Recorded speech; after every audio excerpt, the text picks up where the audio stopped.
Chapter 46 The Unheeded Advice. The politics in India was getting complicated day by day.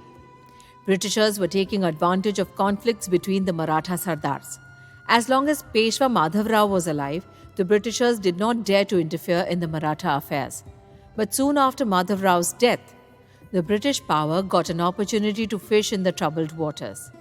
The self-centered Raghobadada was the first Maratha who sought the help of the East India Company to achieve his selfish designs to sit on the throne.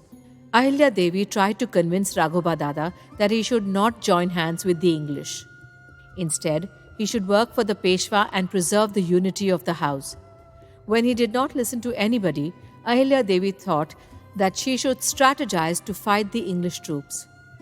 Ahilya Devi requested Peshwa to protect the interest of Bhilla, so that the Bhillas could be used to guard the hilly areas and the ghats through which the British troops might move. She told the Pune authorities to take the support of Angrez to countercheck the British menace on the sea. She also suggested the Peshwa secured the support of the French so that they could be dispatched to Bombay to fight against the English. But unfortunately, nobody in Pune Darbar was taking her suggestions seriously. She had depicted the British activities correctly. She always compared the Britishers to bears which make the person laugh and then die. As slowly the British power was increasing in India, suddenly an ominous news came to Maheshwar. British troops were planning to attack the Vasai fort. Vasai was near Pune and had great significance from a security point of view.